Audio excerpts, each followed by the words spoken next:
Ladies and gentlemen, over the past 4 years, the Iraqi people have suffered from the Islamic fascist terrorism of ISIS. Even through this, there is ceasefire, we still do not have peace. Many of those from ISIS have gone underground, but their followers continue to recruit supporters. Iraq has been liberated from Islamic State, but it has not been liberated from Iran. Now that the war is over, Iranian militias have taken over Sunni cities. In our reality, the Islamist fascists from Iran continue on build their militias and infrastructure throughout Iraq. Western countries need to open their eyes to the reality of what's happening in the region. These Islamic fascists believe that they are the agent of Allah on earth, that Islam is the final revelation, and that Allah will not accept any religion except Islam. They also believe that God promised them victory and ordered them to clean the Holy Land and end the state of Israel. The Islamic fascists of ISIS and Iran quote the text of Quran and continuously accuse Christian, Sabi'is, and Jewish of being non-believer. That they demand tax. We say jizya. In Islam, they say jizya. They demand tax, and if they do not pay, they will be killed. Yazidi and Baha'is are told must become Muslim, or they will be killed. They declare any Muslim who opposes them to be apostate and kill them too. In 2003, under the new Iraqi constitution, the Islamics indexed new laws that criminalize the return of confiscated Jewish property to their owners. They have tampered with and deliberately destroyed Christian and Jewish shrines, even those of prophets. The tomb of Prophet Johannes in Mosul was demolished by ISIS, and the shrine of the Kifl Iskil was taken over by Iranian militias and turned into a mosque. They forbid the children of other religions from practicing their rituals and visiting their prophets. They deprive them of their rights of the property and their rights of Iraq.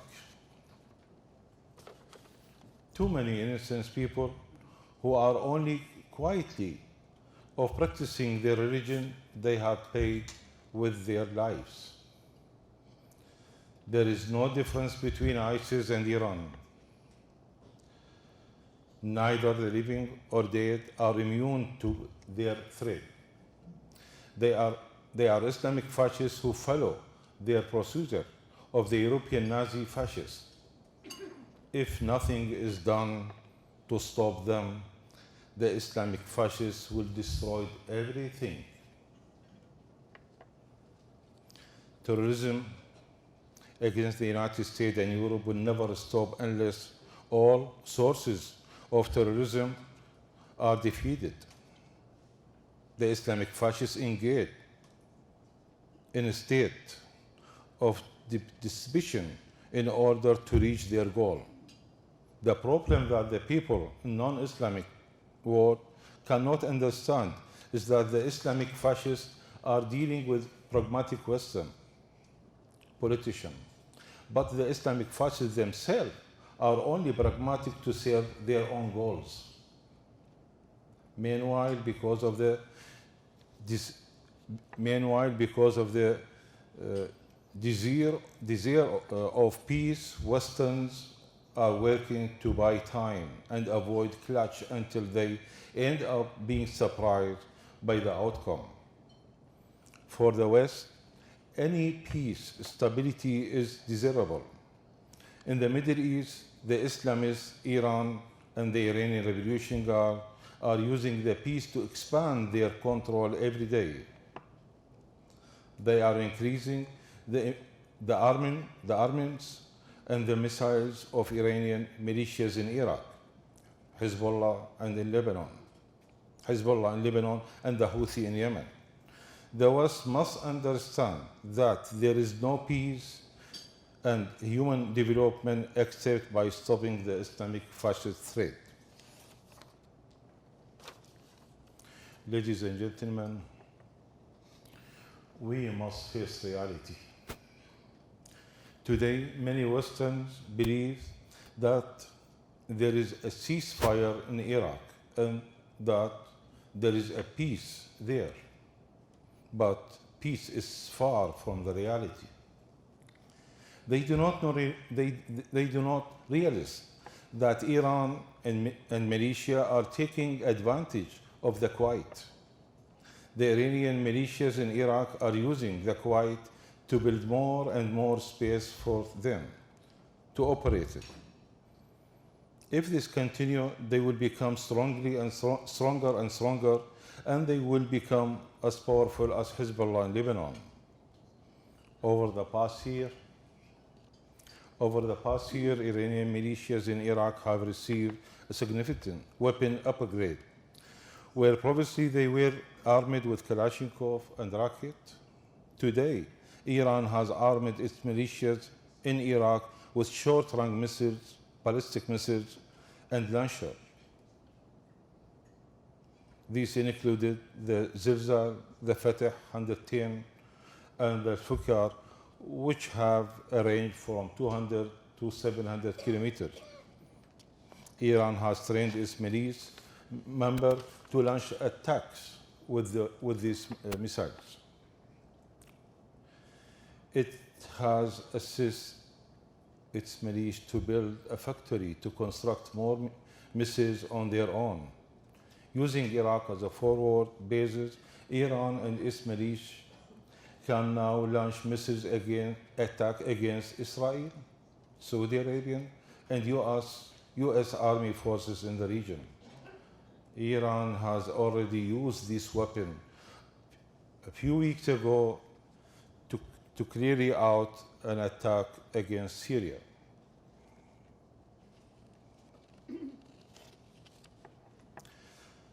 Make no mistake,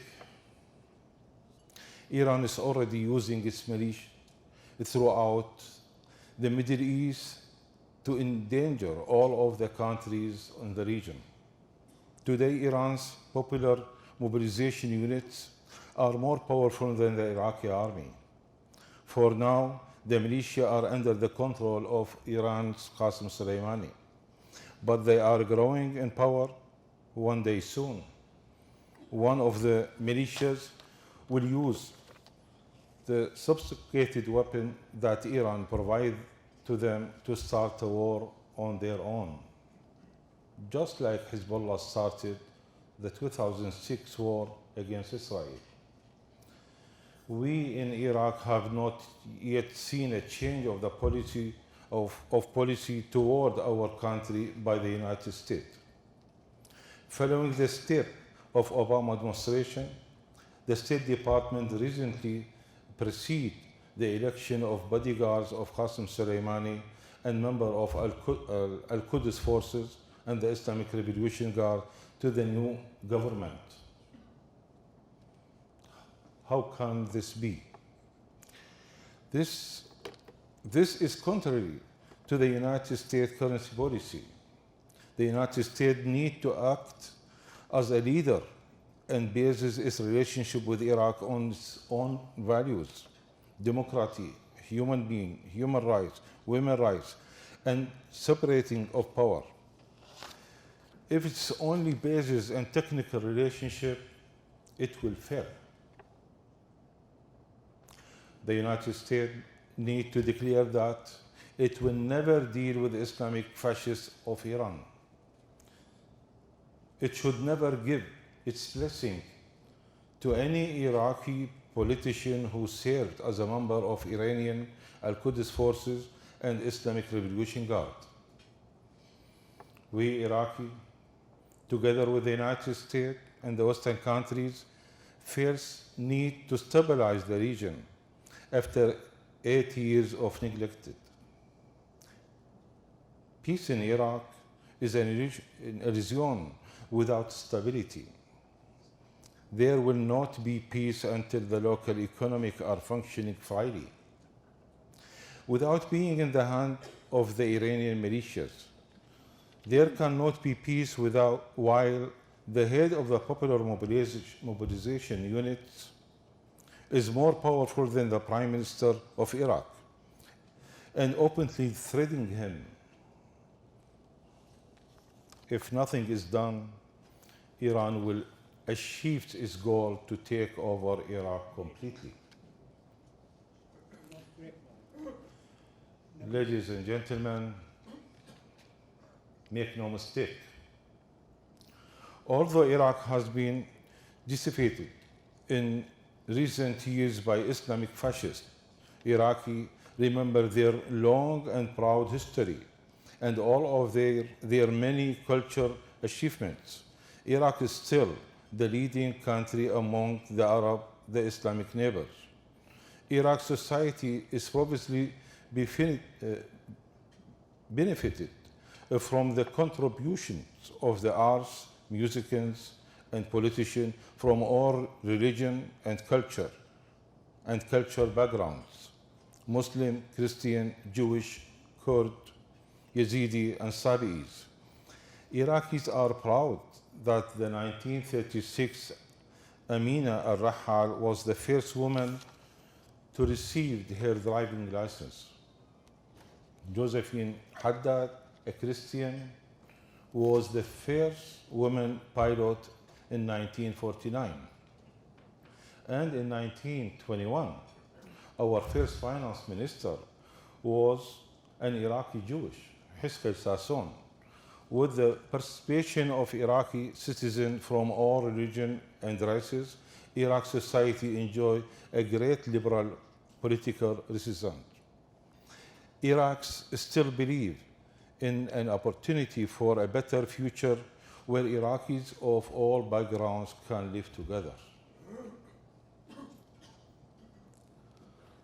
All is not lost. The reality in Kurdistan is different. The Kurdistani government is leading the opposition to Iran. It is working together with the United States, Western countries, and their allies in the region. Erbil has become the leading multiple culture and multiple religious center of Iraqis, including political leaders, Christian, Yazidi, and Jewish. Iraq is at a turning point. It must decide where it's part of the free world while it's being in alliance with the United States, or will be lost to Iran. We need to show the Iraqi people that Iraq will be safe for Iraqis, not for Iran. We need to work to build an alliance to win over the Sunni cities to our side. We need to build an alliance starting in Erbil together with the United States and reach out the Sunni cities to push back against Iran. It will be the best alliance in the region. There are serious water, electricity problems in the Sunni sector, but there are major opportunity for Americans and Western companies to create stability in Iraq by participating in the reconstructions. Iraq does not need money for its reconstruction. It does need the assistance of companies that have the knowledge and the rebuild infrastructure. This is an opportunity for American and Western industry to reestablish billions of dollars of infrastructure in Iraq. Iraq has the second largest oil reserve in the world. Reconstructing Iraq will require us to double Iraqi oil exports from 4 million to 8 million barrels a day. In order to do that, we need to expand export through Aqaba in Jordan and to Haifa in Israel. Rebuilding the pipeline to Haifa will help us reach European market. If Jordan and Sunni in Iraq benefit from the profit, there will no longer be support for insurgency. The pipeline will be a lifeline for Iraqi, Kurds, Jordan, and Israel. We have stability and partnership, profit, and peace. If we succeed to change the situation in Iraq, we will also give a hope to the Iranian people. There will be a domino effect if Iraqis and the Iranian people see that we are serious on the ground. Others will follow us. We will see the new Iraq where Muslim, Christian, Kurd, Yazidi, Sabi'i, and Jewish living together. If we build this alliance, others will join it. Thank you very much.